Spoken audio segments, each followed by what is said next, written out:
notre prochaine intervenant est humoriste et infirmière. Alors, on va dire qu'elle a surtout passé pas mal de temps dans sa vie à être infirmière. Hein. La rejoint, on la soutient, on la rejoint, soutient. Elle a l'air en forme, Donc tiens, le micro, je te le donne. Donc juste, voilà, Gaël est fan de Queen. Donc ceci est un hommage au rock orchestral. On n'a pas Et reconnu. donc tu as été quand même, avant que tu commences à nous faire de l'humour, tu as été quand même infirmière pendant 21 ans. Infirmière militaire, hein, c'est ça? Infirmière militaire, 12 ans, et le reste partout. Voilà. Libéral, Voilà. intérimaire. Mais militaire, ce qui explique ton côté parfois un peu rigide. Voilà. Donc voilà, tout s'explique. Voilà. Et donc alors, sachez que dans le monde médical et notamment les infirmières, il y a un soft skill qu'on développe beaucoup, c'est l'humour. L'humour parce que on en voit quand même des vertes et des pas mûres, et notamment l'humour noir. Voilà. Donc tu vas nous faire un petit exercice, très noir. exercice de style Oui. là-dessus. Est-ce que c'est bon? Tu es en place? Je te laisse. J'ai pas ton texte. Hein. C'est bon. Tu l'as bien en tête? Je vais mettre là plutôt. D'accord. Ok. Non, Allez, bonjour. s'il vous plaît, un peu d'applaudissements pour la mettre en condition. C'est pas toujours simple de. Voilà, merci. Bonjour. C'est son premier sketch sur un salon. Bonjour C'est à son tous. premier sketch sur un salon. Bonjour. Donc moi, c'est Charlotte, je suis infirmière. Et depuis peu, je suis infirmière en EHPAD. Donc je sais pas si vous connaissez un peu l'EHPAD. Non? L'EHPAD, en fait, c'est le nouveau nom qu'on a donné aux maisons de retraite, histoire de leur donner un petit coup de jeune. En pratique, rien n'a changé. Hein. Ce sont toujours des vieux, rendus à l'état sauvage, qu'on ne peut pas relâcher dans la nature. Hein. Vous le savez, on a tous un papy de 95 ans. On est très fiers de dire qu'on a un papy de 95 ans, mais personne ne veut le voir pisser sur le canapé du salon. On est d'accord. Donc voilà, et tout ceci enrichit quand même dans le privé les plus grosses fortunes de France, hein, il faut le savoir.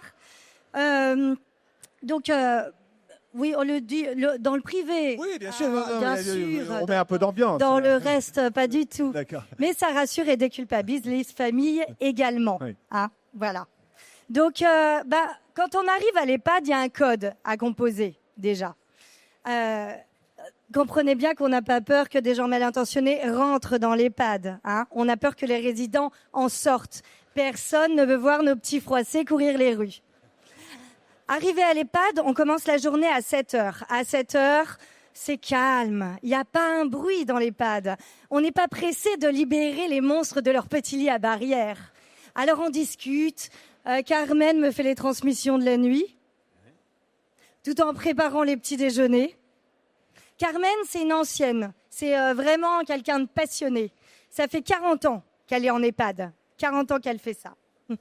Et 40 ans, ça se voit. Une fois les transmissions faites, je file dans la salle de soins. Dans la salle de soins, vous verrez, alors il y a un immense tableau des résidents. 80 petites étiquettes de toutes les couleurs pour indiquer les étages et les chambres. Je prépare mon chariot. À la sortie, il y a Hippolyte qui m'attend. Hippolyte, c'est un parkinsonien. Il m'attend devant la salle de soins comme ça. Il fait toujours ça. Il me suit partout. Trop mignon. Je vais aux toilettes juste avant le tour. Je ne sais pas quand est-ce que j'aurai le temps d'y retourner. Je vais aux toilettes, Hippolyte. Je vais aux toilettes, Hippolyte. Je vais seule aux toilettes, Hippolyte. Lâche la porte, Hippolyte. Bon. Une fois paré pour le tour, le chariot rempli de laxatifs et de paracétamol, je me lance à l'assaut du couloir. Le chariot ne tournant que dans un sens, je me lance telle une toupie dans le couloir. Et voilà, le tour du matin, c'est le tour le plus long. Il faut lever les résidents, leur donner les médicaments, ramasser les médicaments qui tombent par terre, broyer les médicaments de ceux qui ne peuvent pas les avaler et expliquer encore et encore à quoi sert chaque médicament. Non, Madame Jeanne, non. Non, celui-là, c'est pour la tension. Non. Non, c'est celui-là pour la thyroïde. Mais pourquoi vous voulez pas le prendre, Madame Jeanne? Mais si, on l'a déjà pris hier, Madame Jeanne. C'est le même. Non, on ne cherche pas à vous empoisonner, Madame Jeanne. Je vais appeler votre fille, Madame Jeanne. Je vais le dire à votre... Oui, je vais appeler votre fille. Oui, voilà, on les prend. C'est mieux, c'est plus raisonnable. Quoi, vous allez appeler votre fille pour lui dire quoi? Pour lui dire que j'essaie tant bien que mal de faire mon métier, malgré tous les efforts que vous mettez pour m'en empêcher? Voilà, bon. Pendant ce temps, les aides-soignantes ont eu le temps de préparer tous les résidents pour descendre à la salle à manger. Alors la salle à manger, c'est le moment en EHPAD. Comprenez bien qu'ils ne mangent rien, ils ont un appétit d'oiseau, mais le moment vraiment du réfectoire, c'est le moment de la journée. Il y a un ascenseur pour 80 patients. Là, il est en panne. Je vous raconte pas l'angoisse. C'est la panique. C'est la panique sur le visage de personnel. Mais c'est parti. Il y a un lâcher de personnes âgées qui se fait en haut des escaliers. Et c'est parti. La chambre 60 se lance dans la course avec son déambulateur, suivi de la chambre 40, ralentie par sa couche et ralentie par la chambre 30 qui lui donne un coup de canne dans le mollet. La chambre 16, Alzheimer de son état, part en sens inverse. Il quitte la course. Et non, il se remet en course aidé par la chambre 5 qui lui tend son entier. La chambre 10 intervient. Ah non. Ce n'est pas une chambre, c'est Carmen qui gratifie les coureurs de ses encouragements. On pousse pas, calmez-vous, on ne pousse pas, on se calme, on se donne la main. Il y aura du mixé pour tout le monde. Moi, j'ai Hippolyte qui m'attend. Et tous les deux, nous allons en stepping jusqu'au réfectoire. Le stepping, c'est la marche du parkinsonien, bien sûr. Après ça, on les installe, alignés en salle à manger, à se regarder en chien de faïence. Certains regardent la télé, d'autres sont dos à la télé tout en commentant la télé, parce que le son est en stéréo et on ne s'entend plus au réfectoire. Après ça, on a Odile qui téléphone à sa fille avec la télécommande. J'ai l'orthophoniste qui passe pour me dire « Monsieur Denis, il n'est pas venu à son atelier mémoire. Il a oublié ?» Question. Et après, on a le médecin qui arrive, tranquille, en claquettes chaussettes. Il vient faire la visite des patients, vite fait. On fait un petit point sur les patients pendant qu'ils scrollent sur Insta. Dans l'indifférence la plus totale. Bon, faut reconnaître qu'il n'a pas une spécialité passionnante non plus. Hein. Le gars, c'est vraiment la planque pour lui. Son travail consiste à recopier les ordonnances des médecins traitants et à prescrire des laxatifs. Il n'y a rien de passionnant non plus. On est d'accord. Après ça, il y a la distribution, à nouveau, des traitements, dans une ambiance de cantine scolaire. T'as ceux qui crient des « j'ai faim, oui je sais, mais j'ai faim, on a compris ». Celle qui crie, à qui veut bien l'entendre, « Vous savez, moi j'ai 91 ans ». Oui, la personne âgée est très fière d'être arrivée jusque-là, mais surtout d'avoir sa tête pour pouvoir en témoigner. Celui qui crie « Au secours, au secours ! À l'aide, à l'aide !» On ne sait pas ce qu'il a. Et plus tu t'approches, plus c'est pire. On veut bien l'aider, mais on ne sait pas, on ne sait absolument pas ce qu'il a. Il s'égosille et le médecin dit que c'est un temps d'adaptation, mais ça fait 5 ans qu'il s'adapte.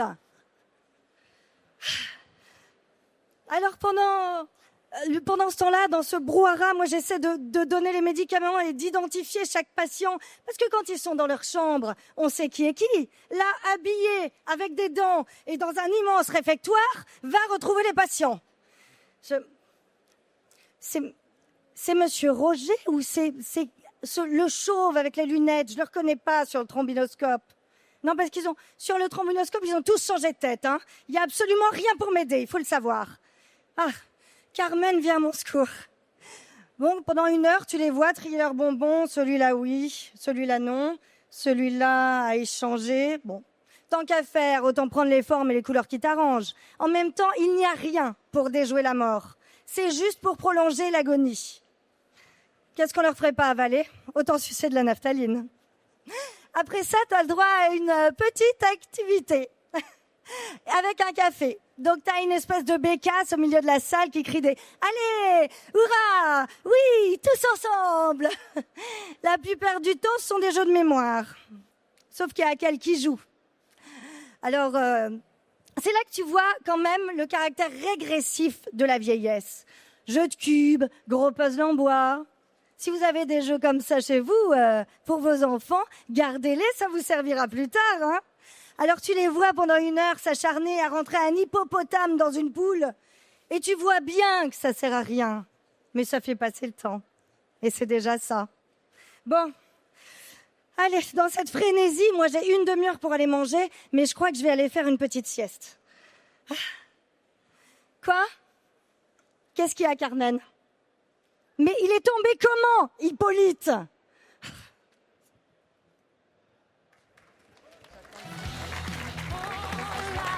Maximum de respect pour Gaël Kiefer. Oui, merci Gaël, bien joué. Qui a écrit